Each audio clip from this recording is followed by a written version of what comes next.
And so I think it's important that you understand the clinical trial process.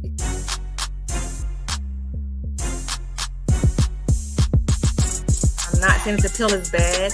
I just want you to think about how to make health decisions for yourself.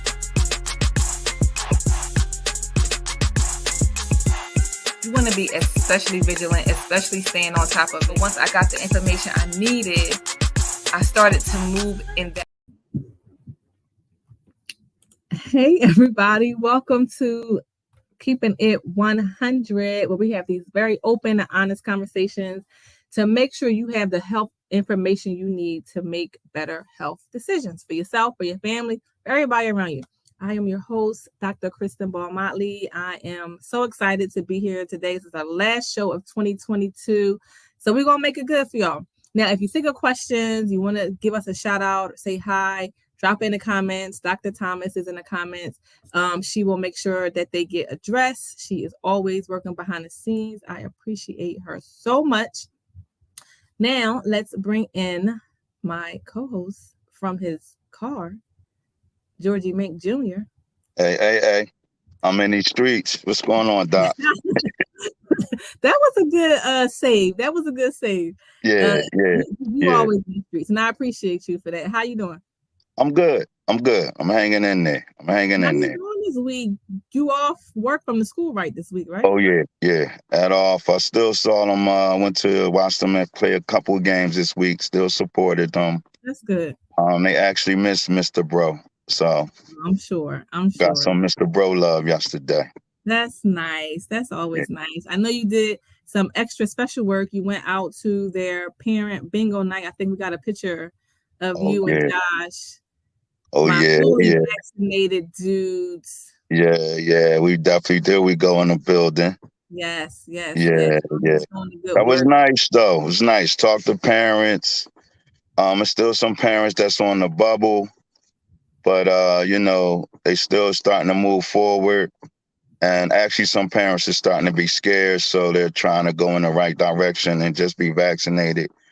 Just to be, they had that defense against anything else that could come up as well. So. Yeah. That's important. And I'm glad that you're always willing to be on the front lines for this message. It's not easy conversations because, this vaccine has been the COVID vaccine has been so controversial and for so many people.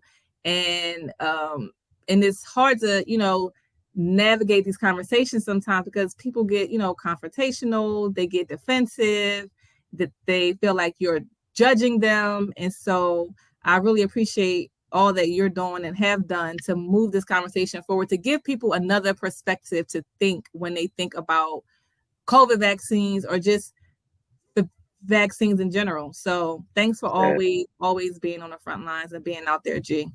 You doing your thing. Yeah. I mean, it's all I gotta give you. I gotta give you and God the grace. We're not doing that. Okay. You started it, but okay.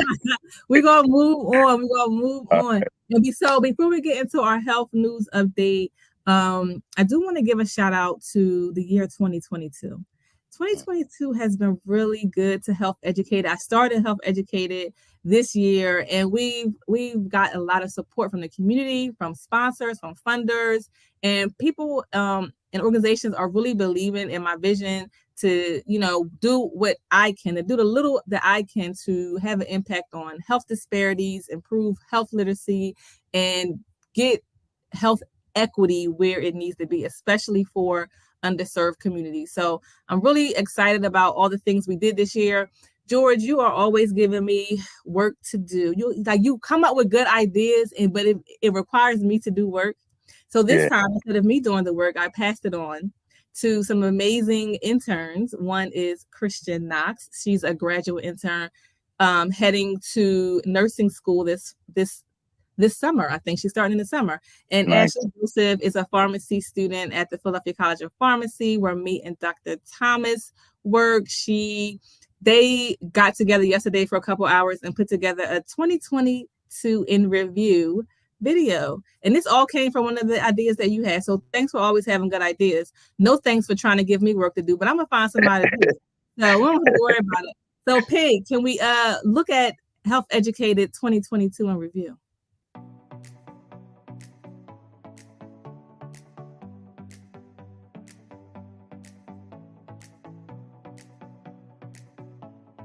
I was on your show the last time we were online together. Right, and now you're on my show. Wow. Welcome.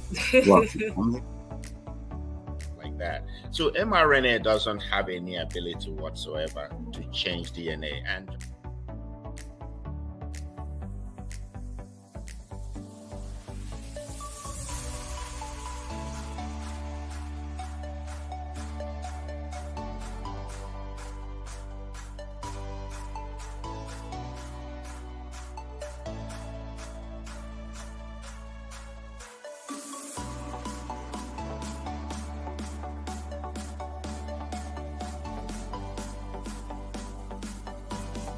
it is very clear, particularly as we look at Black women, that it is related to systemic racism. And that's happening in the medical system. Continue to invite your loved ones to do certain things and to connect, because it really means a lot. It means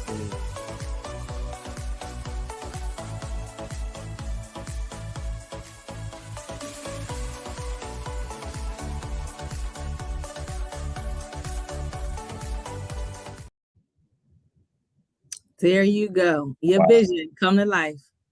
Nice. It was good. Good job, guys. Ashley, Kristin, good job. Wow. Yeah, Sign whoever. Like, that was great. Oh man. That was good. So I just want to thank again all our sponsors, our funders, and everybody who supports this work. It's important work, and we are getting it done. I am proud to say we are getting it done. So let's move into our health news update. I want to let people know I found this out the other day that the government has opened the door to free COVID test again. They had shut it back in September. They was like, oh, this money running out. We gonna hold on to these pockets, and they shut down the free test that they were allowing households to get, but it's back open. So you check in the chat. You should be able to see a link from Dr. Thomas. She'll drop it in there. So you can go online and order your tests. I think that's 4 tests per household. And there's a phone number if you cannot go online to do it. So take advantage of that. Cases are heading back up, which we predicted that they would. They're heading up. So that means that hospitalizations are up, deaths are up. That's just what COVID is going to do. And people that get the most protection are people that are vaccinated. That is what the facts have told us from the studies before the vaccines became available to everybody, and it has proven itself over time. And it's been 2 years, and the vaccines are still doing exactly what they have been doing, what we expected them to do. They are keeping people out of the hospital, keeping people from dying. The thing that is different now is that it's important for people to get the updated booster, especially older people. A lot of older people are dying now. And these are people who have been vaccinated. They have been vaccinated, but they don't have the updated booster. So if there is someone over 65 in your life, please encourage them. Tell them that there's a new booster available. Let them make the decision to get it, but you have to stay up to date. It's the same reason that we get the flu shot every year. It's the same reason that you may have to get a tetanus shot every 10 years. You have to keep your immune system boosted and ready to protect yourself from these viruses. It's no different than having to get multiple vaccines over and over for other reasons. This is just a new disease. And so it just falls in line with everything else that we know about how vaccines work. Do you got anything, G? Anything from the street practitioner? I mean, I just know that it's still important to get boosted. I mean, like you said, it's a household thing. For the people that was on the bubble with the vaccination, we got another year in straight. And it's definitely effective. It definitely slowed the numbers up in the hospital. As far as hospitalizations, it slowed the deaths up. So it's definitely being effective. And it's basically the way we got back on track. So, I mean, for the people that's still on the bubble, it's just time to just get it on out the way and just understand that this is a lifetime thing. And, start looking out for other people. Absolutely. I also want to mention this. So I read that Moderna, that's one of the makers of one of the COVID vaccines, they partner with Merck actually, and now they have a cancer vaccine that's showing promising in some preliminary studies. So I thought that was interesting. They're using that same mRNA technology that they use for COVID vaccines to make a to make a vaccine to prevent cancer. And so I'm wondering, G, are your people's going to get this cancer vaccine if this, because it's made the same way as the COVID vaccine? So are the people that have the same concerns about the safety or whatever, the trust issues, will that stand up if they had a cancer diagnosis and there was a vaccine that would prevent it from coming back? Yeah, I think the people definitely would go for the cancer vaccine. Only because cancer been around longer. Mm-hmm. COVID is kind of fresh, even though it's 3-4 years in, almost 4. But I really feel as though that because the cancer really has affected everybody's family for years. Like they've been working on, all kinds of things behind the scenes, scientists, and we all had fundraisers and drives, and they've been in the lab with cancer for a while. That's so true. For us to trigger that to go into the level of being able to prevent cancer, that would be monumental, and I think it would be standing room only for that vaccination. Okay, yeah, I'm putting that prediction there. Yeah, let's go. You better put some money in Moderna. Yeah, I'm betting the line on that. Yeah, I'm taking the over on that. All right, y'all heard it from the street practitioner.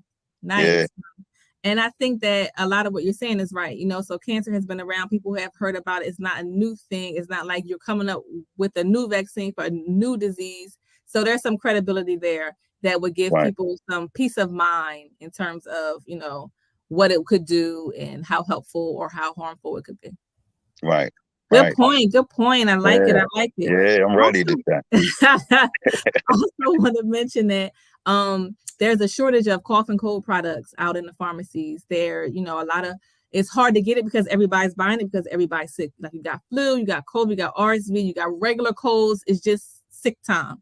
And so I want to remind people that if you can't find something in the pharmacy, we did a show on RSV a couple of weeks ago, and we talked about some home remedies that you can use to manage cough and congestion. So you got to go back to November 9th to check out our show on RSV to get some helpful remedies if you can't get what you're looking for over the counter when you're trying to manage a cold. So again, that was the RSV show we did on November 9th. One thing that is helpful for a cough is honey, though. So I will give y'all that one. So honey will help, and it's helpful if you put it in a warm drink like some tea or some warm water, because that warm fluid helps to loosen up congestion too. So put some honey in a warm drink and you get some cough and congestion support there. So try that. Nice. Let's bring on our guests. I want to talk about Jana a little bit.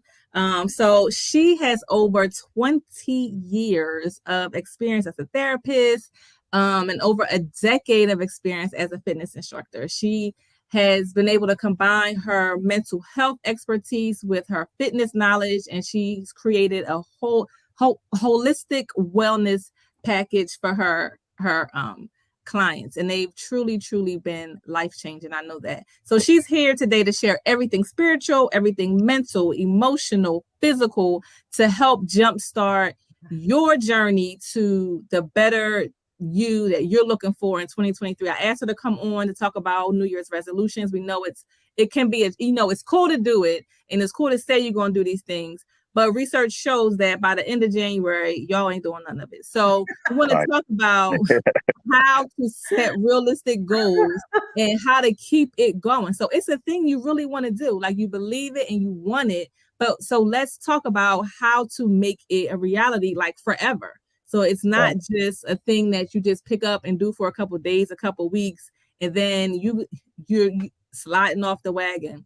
I also want to bring this up because as COVID cases are going up, we know that long COVID is real. The studies have shown that long COVID is a real thing. And we know that people that have conditions like diabetes, certain cancers, certain heart conditions, lung conditions, they have a higher risk of having long COVID.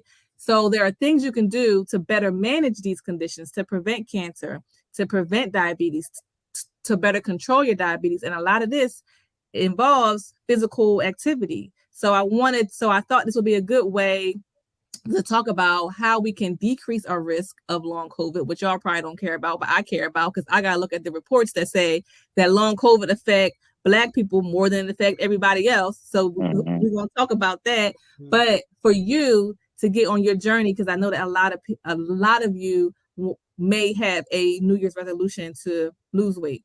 So welcome to the show, Jana. Welcome, Jana. Welcome, Jana. Thank you, Dr. Motley, and you're welcome for having me here. It's amazing. Any chance I get to talk about, mental health, physical health, spiritual health, I'm in.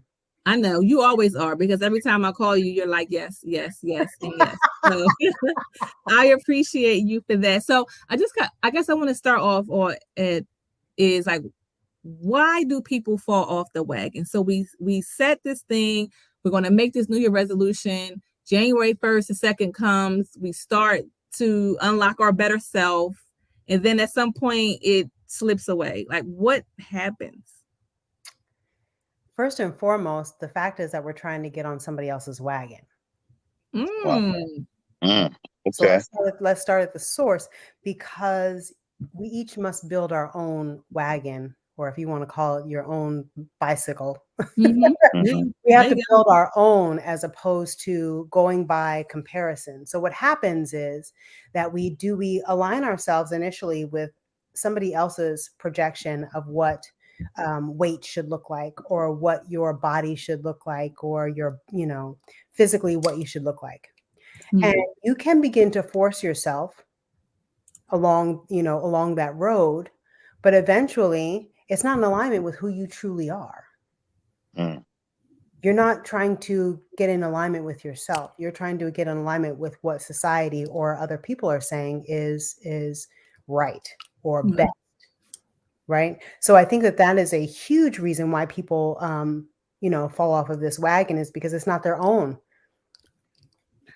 Wow. That's a good point. That's really deep. So it needs to start from within, is what you're saying. Not looking at what society tells us we should be doing or should not be doing. It really needs to come from what is within us, what would make us happy, not what would make other people happy. Right. Is that what you're saying?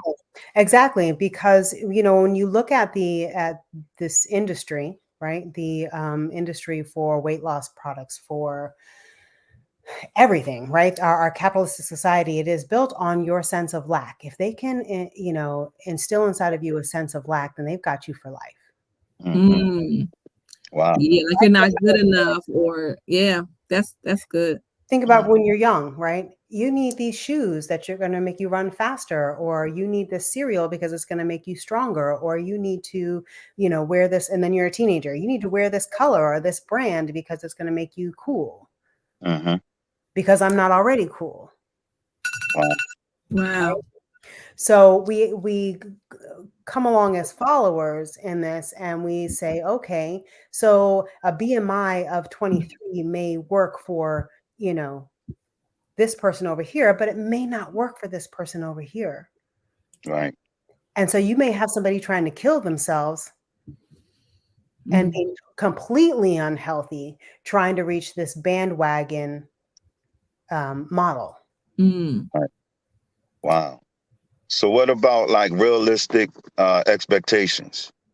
I mean, because you still can have a resolution to lose weight, but it just has to be in your moderation. So, right. You could just say, I'm going to eat better. You could start with that instead of just saying, I'm going to lose weight. So you can start gradual, right, and eventually that would go into healthy lifestyle instead of just saying, I want to lose weight. How about that, Jana? Exactly. So I would say that, a lot of people are like, well, how do you, maintain your weight loss goal? And my statement back is, make that the last thing on your list. So there is a quote that says, and I love it, and I use it so often, that says, move like you love yourself, talk like you love yourself, eat like you love yourself. And guess what? Everything else will follow. That's good. Right. So man, why do you say that? I like eating pizza and ice cream. I know it's not good for me. but see, body trust is it's a thing. It really is a thing. Body trust is really a thing.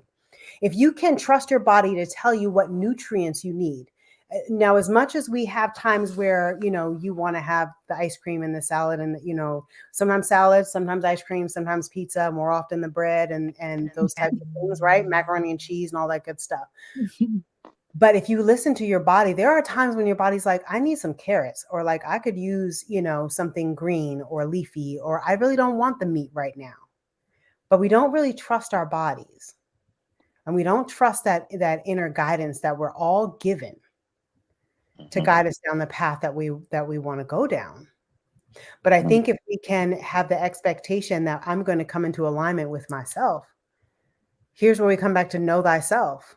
You can't, if you can have that relationship with yourself as the basis for your movement in this world, you are going to be doing everybody else's dance but your own. Wow. And unhappy and unfit and unwell on all levels. Right? So I think it's important, to have a resolution, or let's make the resolution to be to build a better relationship with yourself. Out of that seed, that foundation, all of the rest of this will flow. That's so true. Can you repeat that mantra again? Walk like I love myself. Yeah, so move like you love yourself. Move. Walk like you love yourself. Eat like you love yourself. And the rest will follow. I got that one. I got to do that. Yeah, it is. There was one year that I started and I was like, oh, okay, I'm going to, this is 10 pounds that I'm going to do these things. And I was like, yeah, but I don't want to do any of that. I don't want to do any of that. So but not just stopping there, right? Because that's the easy way out. I don't want to do that. I was like, but what do I want to do? Right? We tend to focus on what we don't want to do, but what do I want to do? So I sat down and was like, what things are going to bring me joy? What types of movement are going to bring me joy? Okay, I like to dance. Let me go dance. I like to lift weights. Let me go lift weights. I like yoga. Let me go do those 3 things.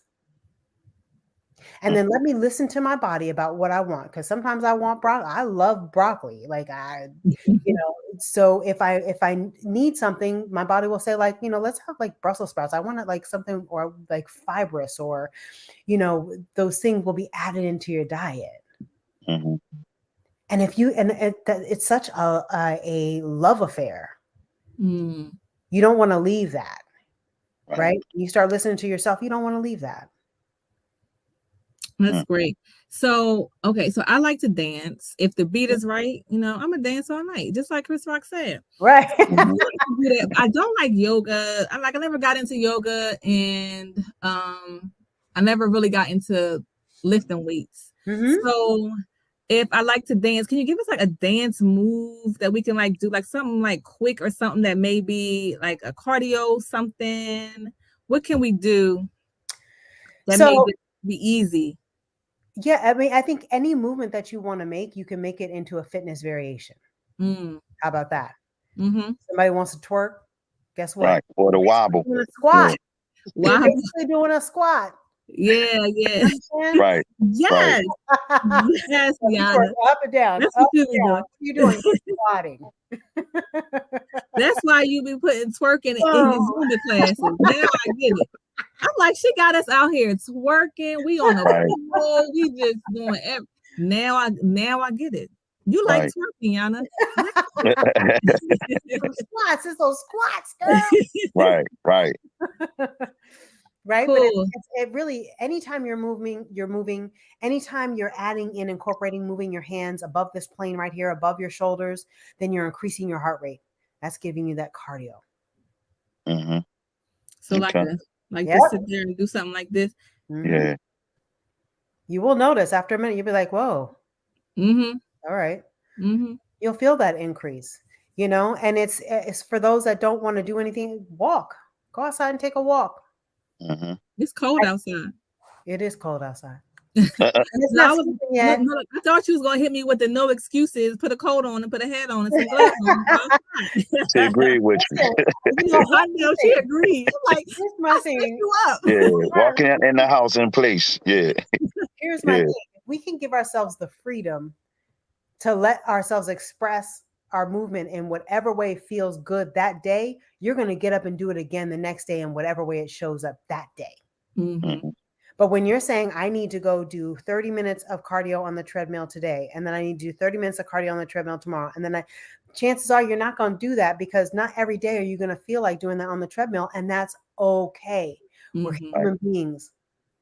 But if I get some movement in, if today I feel like going outside because not today, but like another day I feel like going outside, tomorrow it's going to be 50 something degrees. If I feel like going for a walk tomorrow, then that's getting my cardio in. If today it's like it's cold out there, I'm gonna stay in here and I'm going, do some jumping jacks and dance and do whatever, then I'm getting it in today.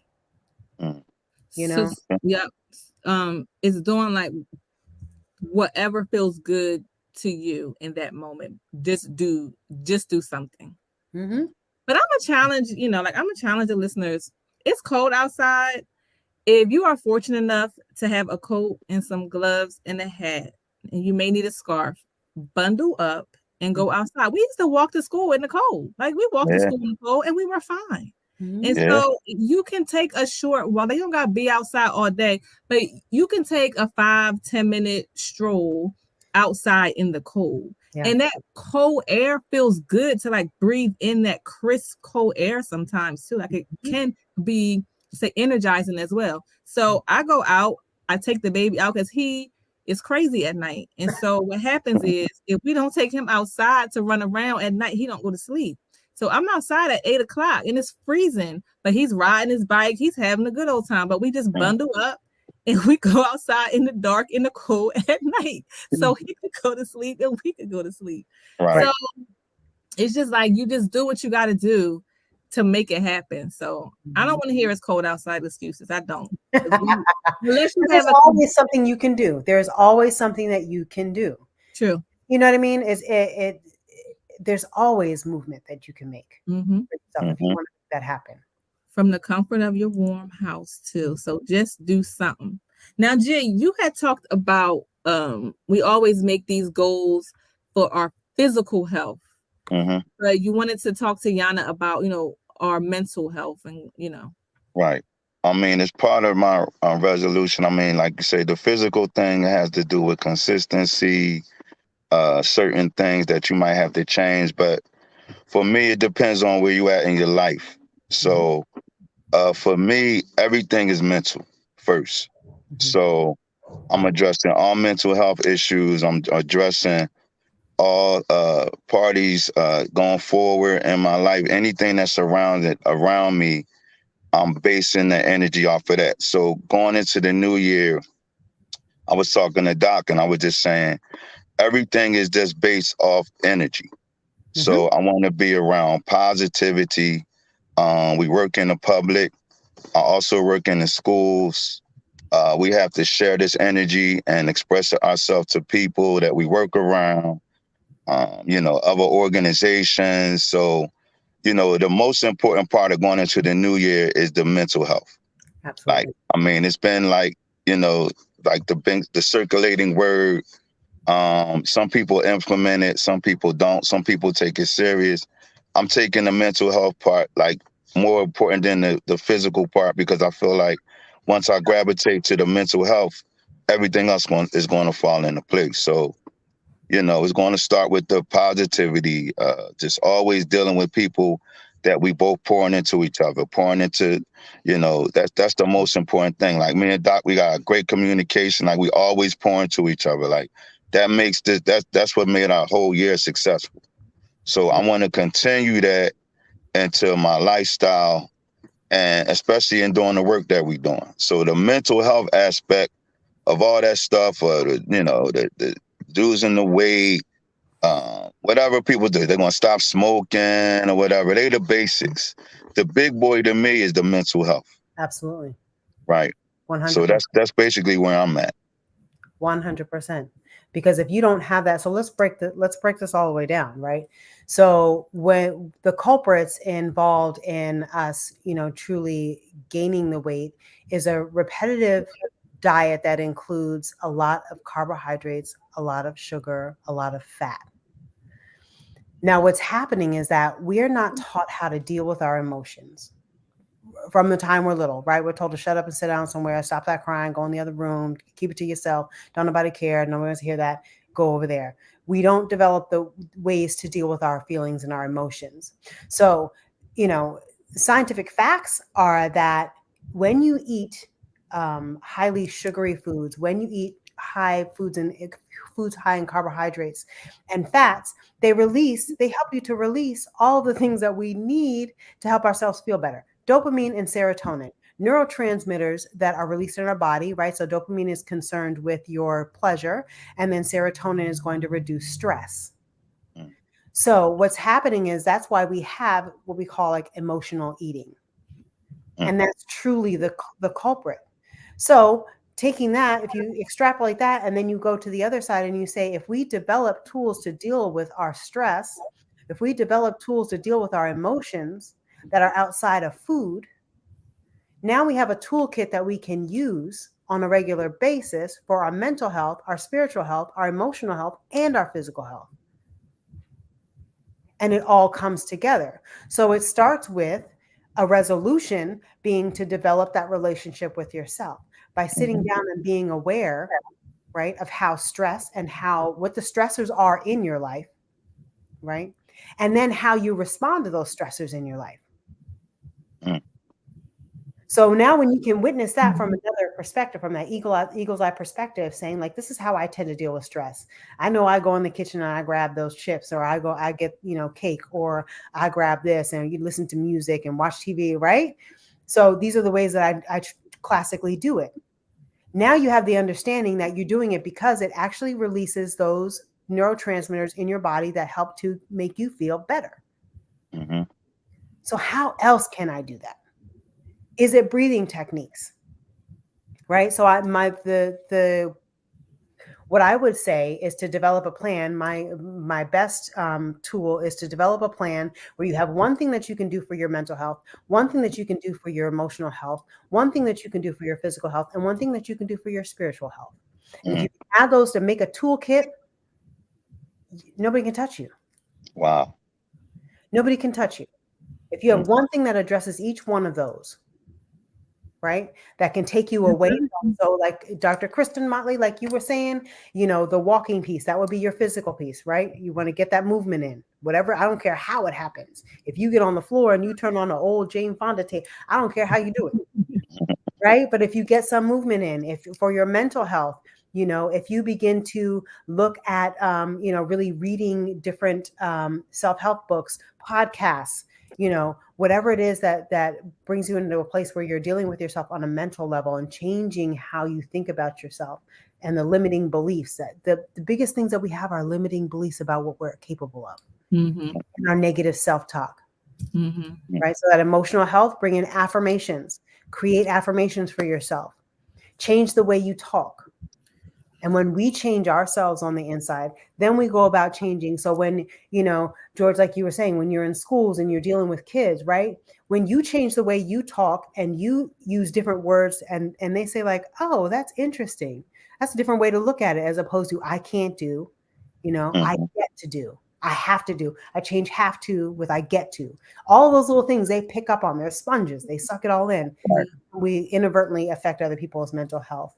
So I think that, you're definitely 100% on target with that. Okay. You hear that, Doc? Okay. I hear it. I hear street practitioner. Okay. I hear it. Right. You're a street practitioner. I expect you to spit that truth. That's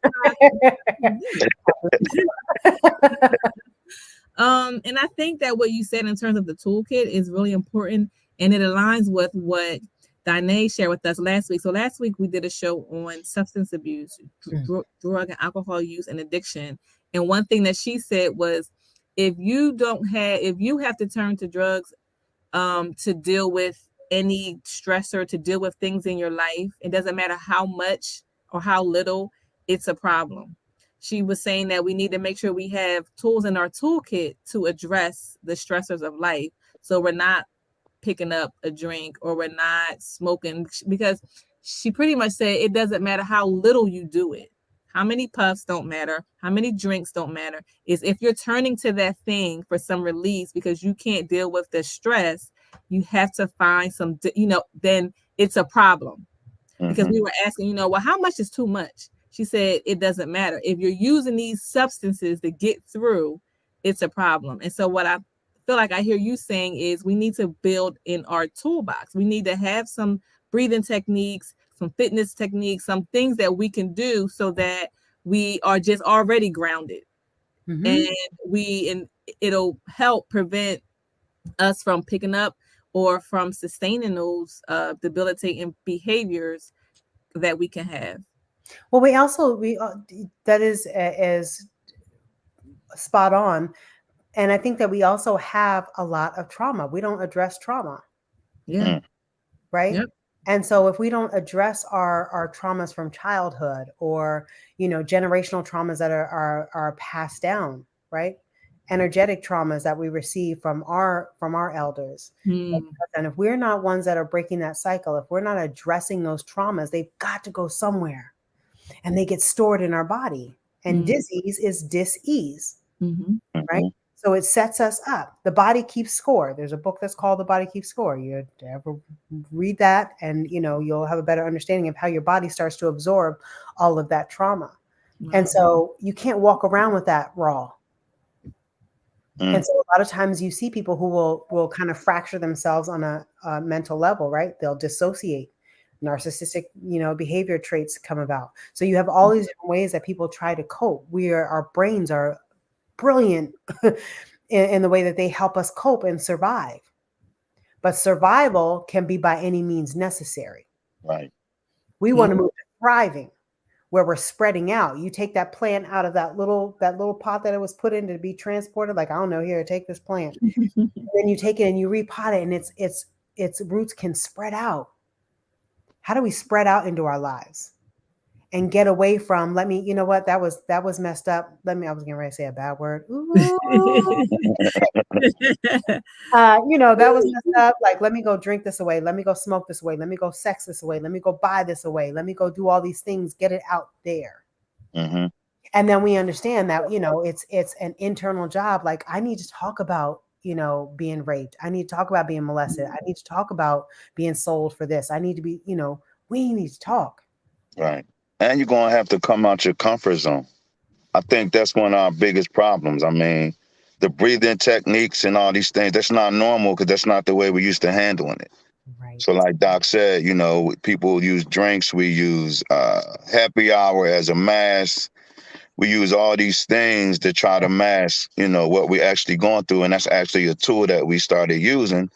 So, but it's just the fact that, we have to come out our comfort zone as we start to grow mentally. Yeah, so, definitely. And when you break things down to people, like, okay, so breathing techniques, right? When you say that word breathing, like pranayama practice, they're like, whoa, that's too much.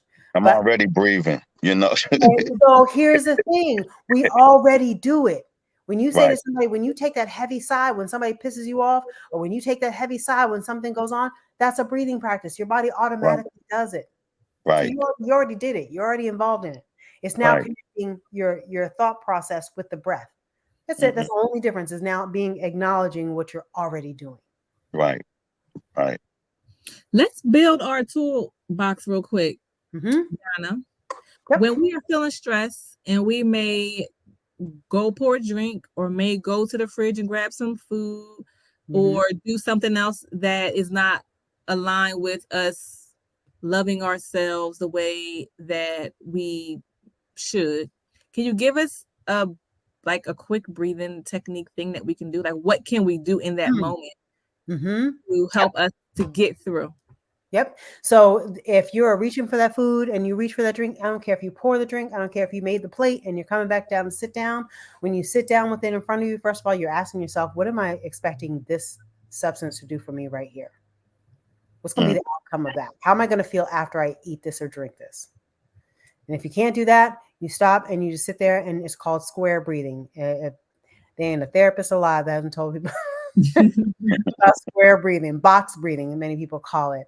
And it's where you focus on your breath. So you inhale to a count of 4, and then you hold your breath for a count of 4. And then you exhale for a count of 4. Mhm.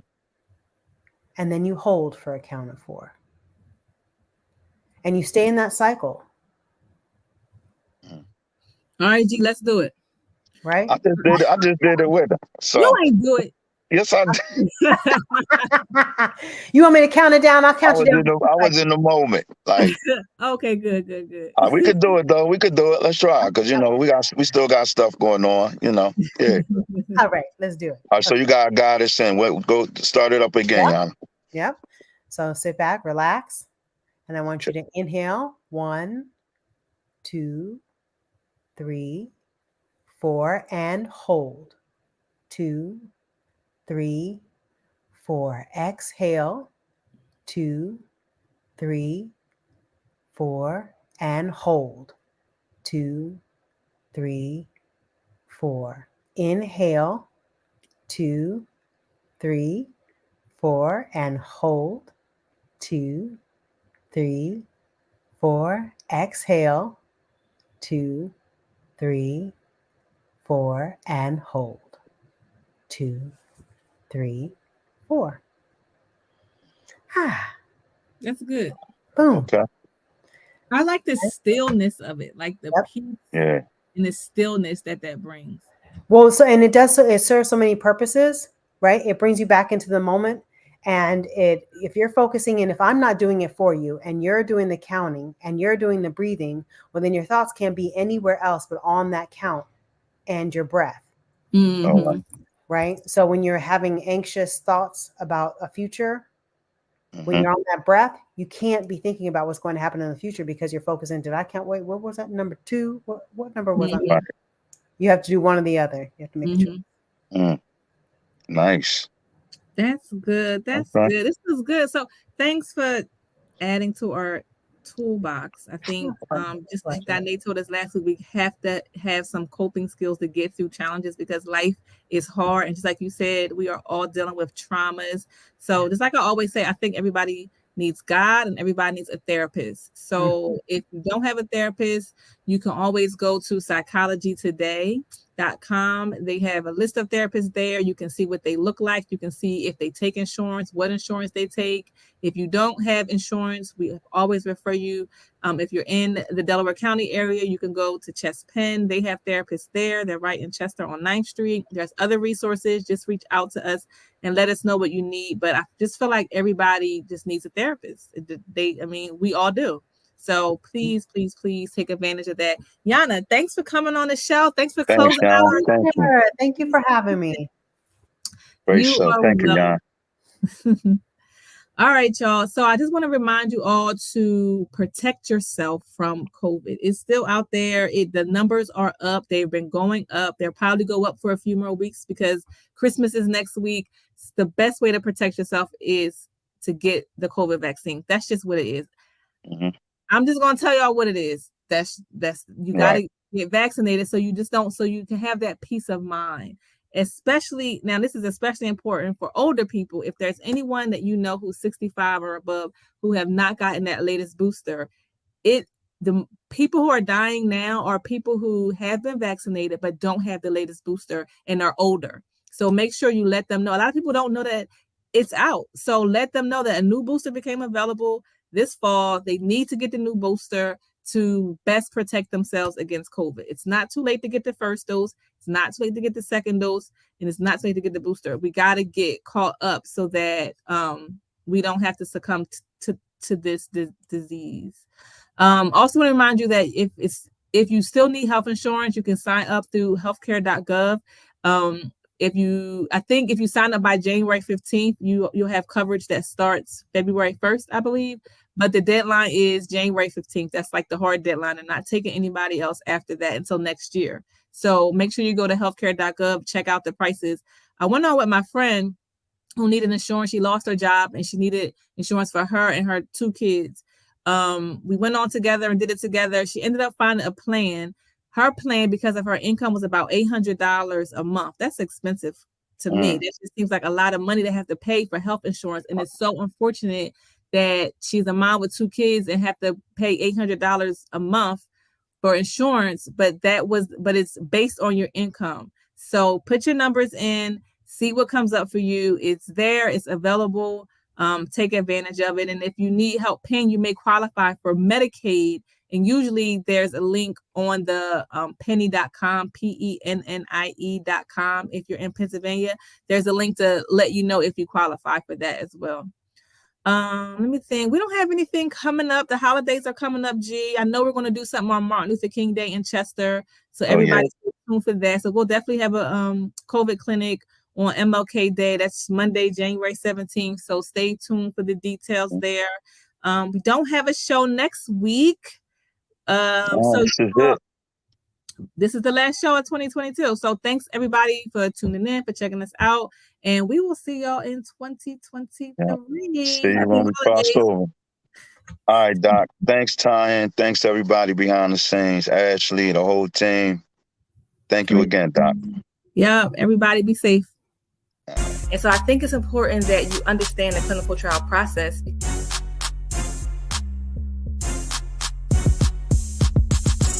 I'm not saying that the pill is bad. I just want you to think about how to make health decisions for yourself.